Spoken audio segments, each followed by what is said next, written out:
Good morning, everyone, and Happy New Year. Today is December 31st, 2022. I'm going to turn this around lengthwise. All right.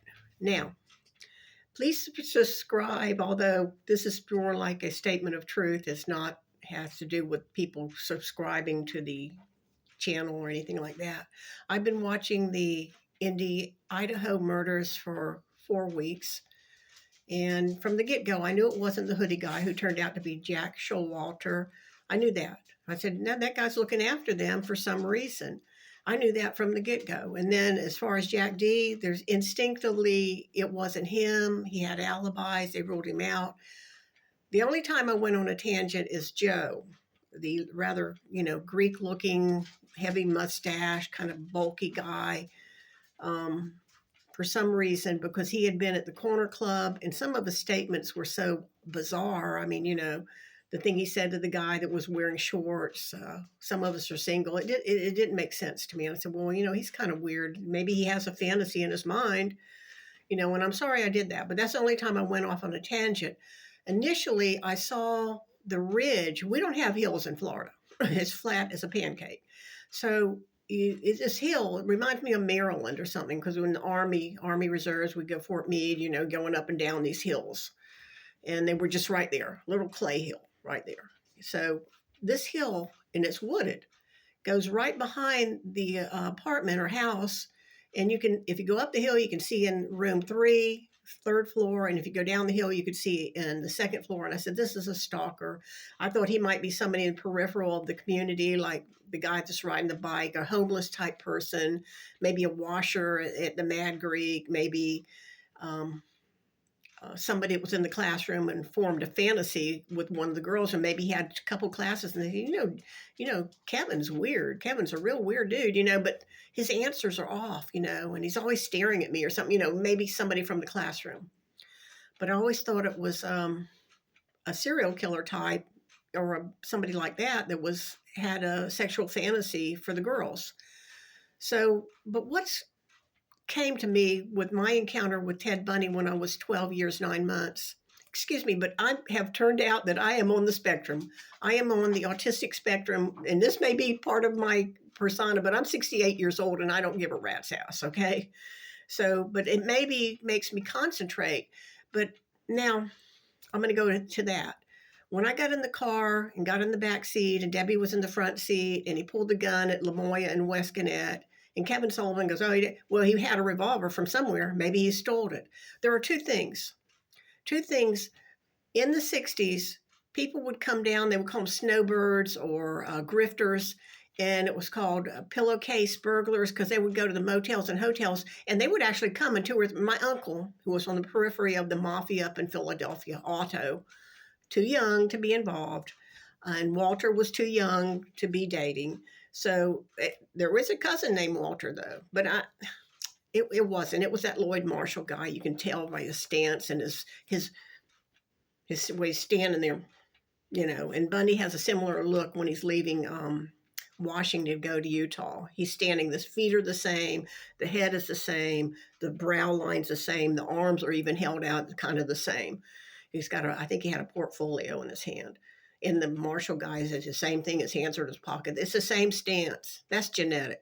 That's him. That's his father, Lloyd Marshall. And there's nothing on Lloyd Marshall. I mean, he went to a university. But anyway, I'm sorry. See, this is part of the autism. You go off.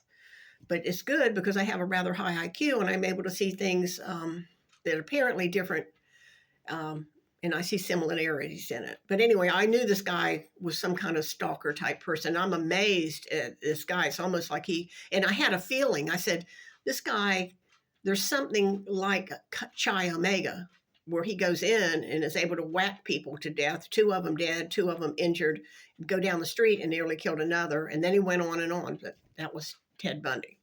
But anyway, going back to the car and Debbie. So I had a little diary my mother would give me from Woolworths or Grants or Pennies or somewhere. She got this diary. Probably Woolworths. And I intermittently wrote stuff in it. And I wrote all about that. But I went down to see Kathleen. It was summertime. Kathleen, with my friend, it was 3 years younger. So she would have been like 9 or 10. And she had a wisteria outside their den. And I was telling Kathleen about the ride. It's like, no, And then all of a sudden, Debbie, who lived next door, came over to Kathleen's house, and we're standing out there. Our parent, maybe my mom, was in there having coffee with Miss Davis, which she did quite often. And we're outside by the wisteria. I guess it was like a gross purple flowers, bee tree, we called it. And I'm telling Kathleen, and Debbie says, no, your mom will read the diary and we'll get in big trouble. You've got to rip it out. Your mom will read the diary and we'll get in big trouble. So, see, my hair is growing now. It's been 1 year, so it's pretty slow. But anyway, so I ripped it out and put it in the fence post. But now, and I'm thinking, okay, he had an out-of-state tag. He's something about college. He's going to be out of here. It doesn't matter. He's gone. We'll never see him again. That's what my nearly 13-year-old mind is. You have an out-of-state tag, you're going to be out of here. So what? I don't want to get in big trouble. But I don't have any guilt about being a 13-year-old kid in the summer of 67 thinking, oh, let's hitchhike. Not that I said it was pretend.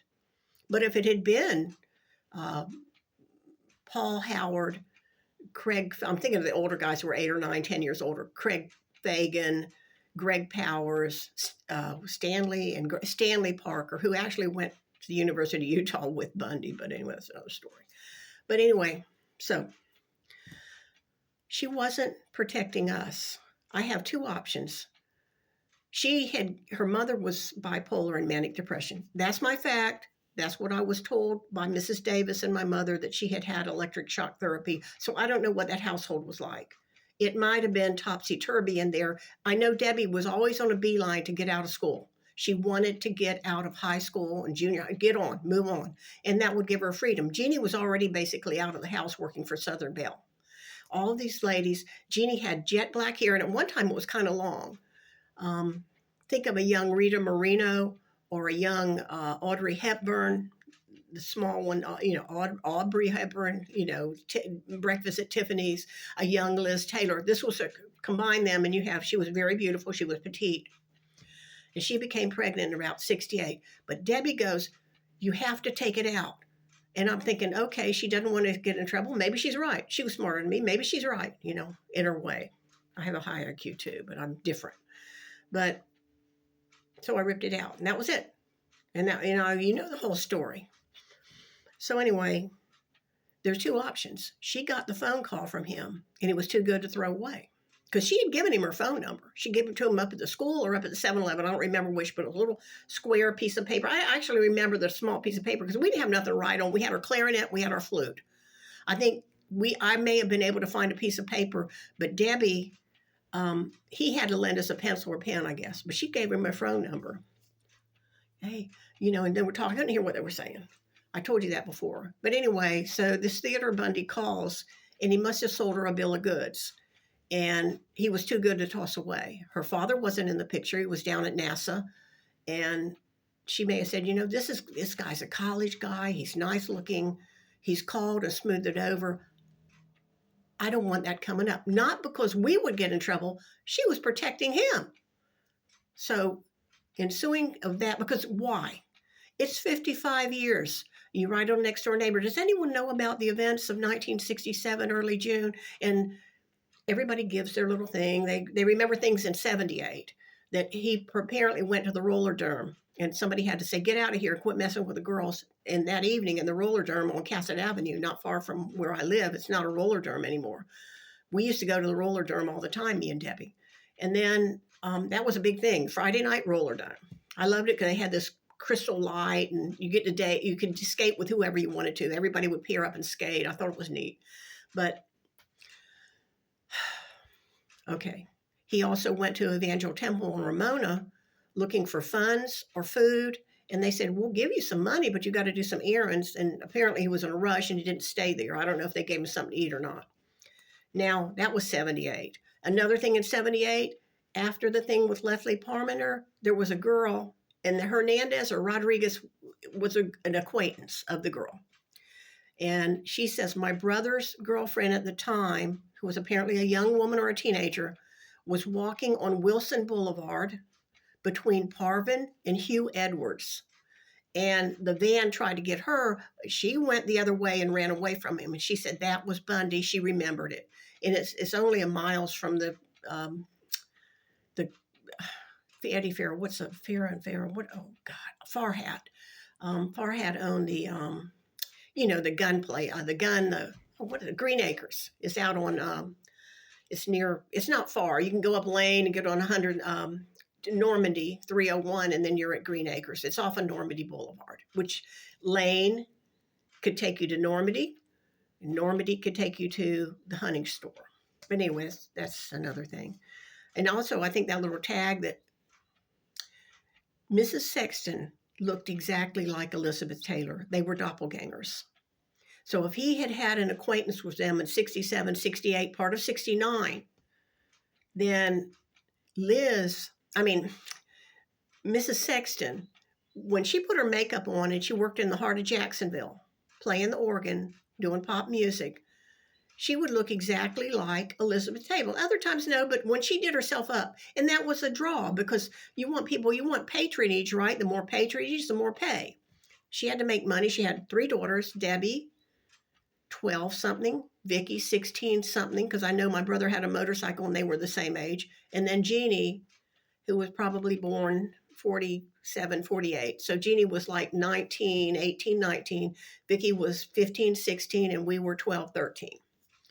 I thought maybe they got the phone call. Well, what's going on about next door, though? Somebody comes on the website and goes, she's crazy. You can't listen to anything she says and all this garbage. And I'm thinking, what would anybody be that vehement? It is a fact that he was in Jacksonville in 78, and I was just trying to get information. I got more information than that, but I'm not going on that.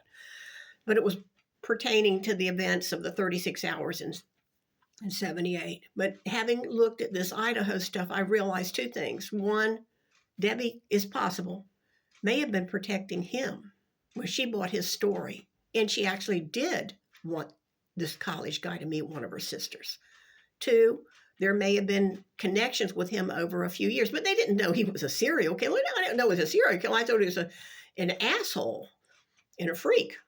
Get away from him. Get the hell away from this guy. He pulled a revolver out on us, a silver, what they call it, nickel revolver. And it seemed to be straight. It didn't have like a little ridge here. The handle, in my mind, was just X's, like maybe it was like a military issue. The closest thing I can see is like the Smith & Wesson Model 21, the long one though, because it was longer than his hand.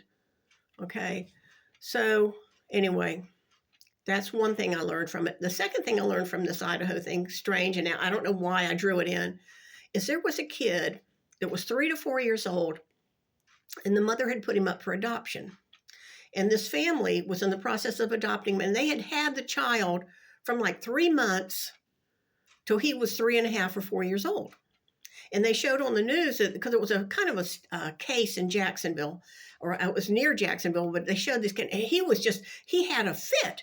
Because he was being taken away from what was his family to go with this woman who was apparently getting out of prison or had gotten her mind in gear, and she wanted her kid back. She had never seen, the kid was put up for adoption. So she was in the process of being adopted, and this woman comes back in the picture, and the kid went, how hysterical. He was hysterical. They had like a little red wagon, and they were taking his supplies out, and the mom was there, and it was horrible. And you could see this affected the kid throughout his soul, because that was mom and dad, and now he's going who knows where. Bundy had the same result, but he didn't have hysterics. He kept it inside. So forever after, he had some kind of love-hate relationship with his own mother, because his own mother took him away from grandpa and grandma, who had raised him from 3 months until almost 4 years old. That's all. Those were his parents. Can you imagine being dragged away to go with a cousin or somebody, and you're going across country? He didn't have the histrionics of the little blonde boy in the wagon that I saw, but he was having that same thing inside. So that did something to him when he was taken away from what he thought was his family to there. And I said, that's part of it then. That's why he had a lifelong love-hate with his mother. Okay, thank you. It's been long, and I've got to run today. this doesn't look good. I went to that high school reunion. It's nothing but depressing at 50 years. It's depressing. And they didn't even send me the picture because I'm, he's trying to look back some. All right. Thank you, guys.